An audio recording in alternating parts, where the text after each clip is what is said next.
Thanks for checking out the Brad and John Show podcast. This segment of the show is brought to you by John Combest's book, Stalking, Harassment, Internet Trolling, A Guide to Recovering and Rebuilding After Online Attacks. It's a great reference if you've ever been the unfortunate target of a social media attack. It's available on Amazon. Just search John Combest. That's C-O-M-B-E-S-T, John Combest, and the book will show up in your search results. Now it's time for another segment of the Brad and John Show. Can you handle it? It's me, Egbert, once again. I'm the new owner of this station. I went out and hired the best talk radio consultant, Jeff Allen from News Talk STL, and told him to hire the worst talent he could find. Jeff did exactly as I told him. Ladies and gentlemen, here are Brad and John. And here we are on a Friday, our last segment. And you know what? I've had, I'll be honest with you, a crappy week. A lot of stuff going wrong. Still have some technical problems here at the radio station, which is quite honestly driving me nuts. You know what I need? I need to do something that is sort of like off the chart kind of stuff. Do something like weird. You mean like do your own laundry? I'm already doing that. You know, let's have some fun. I'm going to make a phone call here. I hope I won't get you in trouble, John. No. I hope I don't get you in trouble. I hope this doesn't backfire. Okay, I'm not going to say who I'm going to call. We're just going to see if he picks up. Hey, Brad. Taylor Burks, you're on the air right now. Wow. Well, appreciate the surprise. I have this terrible news that John Combest, my co-host, told me this morning that you've dropped out of CD3 race. Yeah, that's correct. What's the deal, dude? I'm here. I've had these ad campaigns I'm working on for you. You know, like the Taylor Swift thing, and I remember. I've got some of the the storyboards all done for the TV ads and the whole bit. And A lot of work went into it. Yep. I'm telling you, and you're just gonna cut and run. Yeah. Well, when I first got into the race, I said we need a single strong candidate out of mid-Missouri, and looked like I was going to be in the pole position. Then Senator Schaefer decided to file on Tuesday, and conversations with him and Congressman Luke Meyer, a number of other friends here in Midmo, we were, going to play a game of chicken and take each other out. So it made most sense for me to focus on things that I want to do over the next however many years. Can I give you a compliment? What's that? You know, I was sort of secretly rooting for you. Why is that? Because you sound like a real guy. Well, I appreciate it. I mean, you sound like you're not rehearsed. You sound like if I met you in a restaurant, we sat down and had a dinner or had a drink, that the conversation I had with you was the same as I would have with you in person personally, which, and I'll give you a compliment, I think is a rare quality that politicians mostly don't have, is they go into their politician mode, and if elected, I'll put a chicken in your pot, that kind of stuff. You know what I'm saying? Yeah, no, I agree. Actually, not that I'm too much like President Trump, but I think that's the thing that people like about him too. He says what's on his mind, and now my tone's a little bit different. I don't call people names like President Trump does, but I agree with you, Brad. Like, people want more people serving us in politics who will say what we mean, even if it's not poll tested or checked out by consultants or this and that. So I appreciate you saying that, but I do it because that's what I want. And I hope that other people see that as they look at getting into politics and think, gosh, I don't have to be fake or poll tested or this or that. I can be genuine and honest and try to represent people the way I believe I should, and voters will pick that. Well, take it as an ultimate compliment from me. Now, I'm going to ask you a nosy question. Does this mean you're not going to do any political stuff going forward other than what you're already involved in? No, I mean, I've already talked to other candidates, not even just in CD3, but other candidates in other races. And I believe in helping people who share my values, who share the things that I think are important that need to be done. And so I've committed to, the next few weeks taking some time to recharge and refocus, and then helping other candidates to cycle and stay involved. Interesting. Now, I did a little deep dive on you. You run a landscaping company. Is that what you do? Yeah, I've been the president of Rost Inc., which includes a landscape division, but we also have tree farms. We have an outdoor sports center, wholesale, retail, a bunch of different divisions within the company. Okay, I'm a power equipment nerd. Okay, I don't know if you know that about me. I have 11 lawnmowers, and I'm not kidding when I say I have 11 lawnmowers. Okay, what kind of lawnmowers you guys run? What kind of zero turns?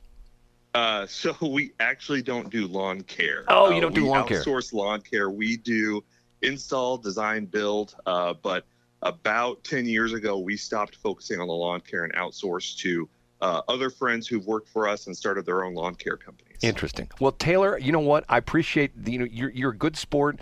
Like I mean my compliment honestly. I was having high hopes for you, and when John on the air this morning talked about how you dropped out, I thought to myself, darn it. Yeah. Well, it means a lot. I appreciate the call. I appreciate the surprise on air, if you will. And I'll come on and talk politics with you guys anytime. We love it because, once again, you sound like you got your head screwed on right, and you're not talking political ease, if you know what I'm saying. I do, yep. Taylor, appreciate it. Bye. Thanks, Brad. Bye. What a good guy. That was great. Yeah, and Brad, you should, when we get off the air today, take a look at the note he posted. It's really well done. It appears very sincere. I'm sure it is. I always use the word appears, but it's very sincere, and it's just very well done. See, what I guess the older I get, the more this upsets me. When you see things that are just blatantly being manufactured. And like, for example, I mean, like the whole deal with the crazy dueling press conferences from the border yesterday with Yeah. Biden and Trump, okay? And once again, what does Biden say? The border problem is the Republicans. Now, let me go back to my history, okay? Within like the first 24 or 48 hours, didn't Joe Biden sign these executive orders essentially just completely blowing up all the border restrictions? Wasn't that all him? the stuff that Trump did, yeah. Right. Exactly right. Wasn't that him that Remain did in that? Mexico, all that. Right. I'm going like, okay, and the Republicans are to blame? And the problem is that, and you and I know this very well, you and I plugged in this kind of stuff. Obviously, you are plugged in much more than I am, but to the point where I know, I can sort of hold my own, I mean, with most people when we talk politics and things like that. Not to the level that you can, because you're the master at this. But most people, when they hear like that, they go, yeah, Joe Biden, I heard him at the border, and he's right. Those rascally Republicans, they caused the whole problem. It's all their fault, right? And it's I mean, it depends on, but again, if you get your news because you go to the gym for an hour 3 days a week and they have CNBC, or not CNBC, if they have CNN or MSN on, or you're only friends with very liberal people on Facebook who are reposting MSNBC headlines, you might believe that. Well, and it's to the point where, I know you do this, but I do this on purpose. Before I go on the air in the morning, I go through, and it's usually my routine. I look at all the stuff on Fox. I go through all the top stories on Fox. I go on the stuff on CNN, and I go through the stuff on MSNBC. And sometimes it's like, are we in the same country? You know what I mean? Right. Entirely different worlds. Right. I mean, mostly different stories, not necessarily even the top items. Now, to a certain extent, I get where that comes from because there's a philosophy in news that you don't want to, in other words, I learned a lot from a guy by the name of Gary Whitaker who used to be in the TV news business, and I think he's actually moved on to the next generation. He's originally from Springfield.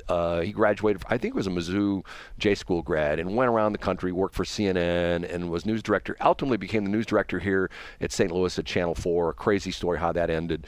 Then he ended up back in his hometown. Springfield was the general manager for a TV station right there. And his philosophy was, you as far as a former news director, you never want to be looking at the other TV station and saying, why didn't we run that as our lead story at 10 o'clock. He wanted to be to the point where he wanted to say, I don't care what the other stations are doing. This is what we feel is the top news story, and we're going to go with it.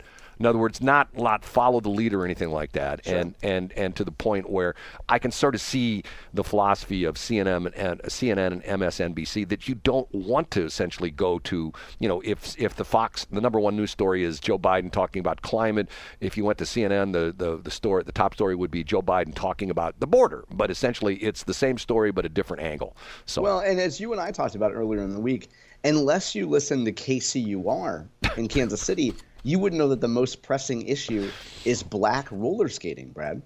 See, you and I talked about that the other day. And you know what? You smartened me up about that there is indeed a difference between quad roller skates and inline rollerblading. Oh, yeah. It's quads are really coming back. I mean, especially, and once again, I'm going to say this, and people are going to say, I can't believe he said that.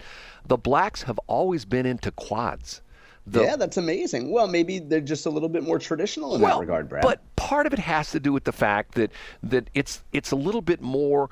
I don't want to say it's easier or a lower barrier to entry. No, it's just a different style. It's a different style because you can do things on a quad that you can't do on the inline. Obviously, on an inline, you can get going very fast and the whole deal that you can speed skating or whatever. Right. Whereas the quads tend to be more of a finesse, more of a that kind of a thing. I'm telling you. It reminded me the other day when we talked about it, Brad. And I don't think I asked you this, but do you know, as a man, the hardest part about starting to rollerblade?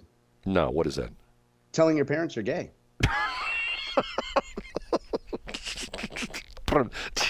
I didn't see that one coming. Thank you, Brad. That was a involved setup there. I'm glad that we got to it, though. Hold on a minute. See, now I talked about this the other day, and I didn't do my deep dive on it. If I go into, because I used to go here all the time, Saints. Quadrollerskating.com. No. Saints Roller Rink. I think there's still a page. I looked it up, Brad. I looked it up the other day. Yeah, did you find it? And it exists, yeah. I was able, actually, you know how every day I post like our topics to Instagram? Yeah. And that day I posted, and you can add a location. So a lot of times I'll add a silly location, right?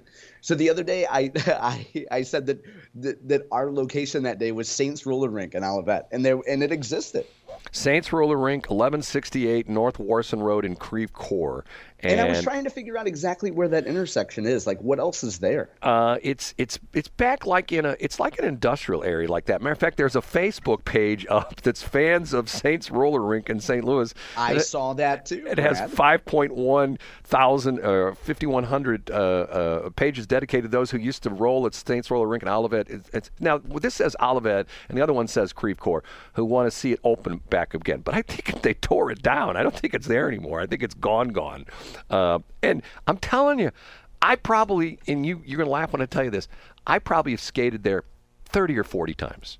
Wow. And you said, I remember, by the way, again, growing up in the 80s, I remember that skating birthday parties were huge. I went to Karen Nunn's skating birthday party in first grade. I remember distinctly these roller skating parties. Well, my sons, who aren't too, I feel like an old man telling you this. My sons, who aren't that much age difference from you, John Combest, but we used to go to a lot of times I used to, I'd ask the people, the parents, I go, do you mind if I get skates and skate? No, come on, go ahead. So I'd go out there and embarrass the crap out of my kids, and I was never great, but I wasn't bad.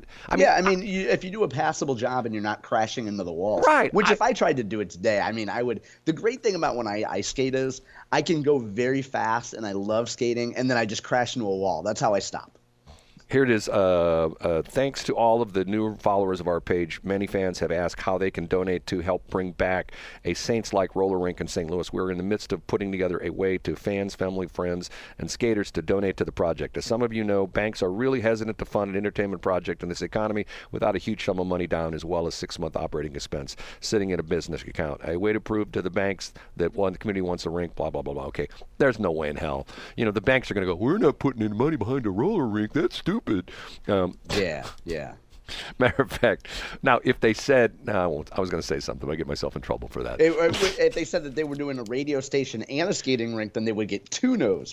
Right? They would get a hell no. I was just going to say they would get a no and a hell no. Yeah, that's exactly. Hey, we made it through the week, Brad. It was a challenging week in a lot of regards. Now, here's what I think we should do.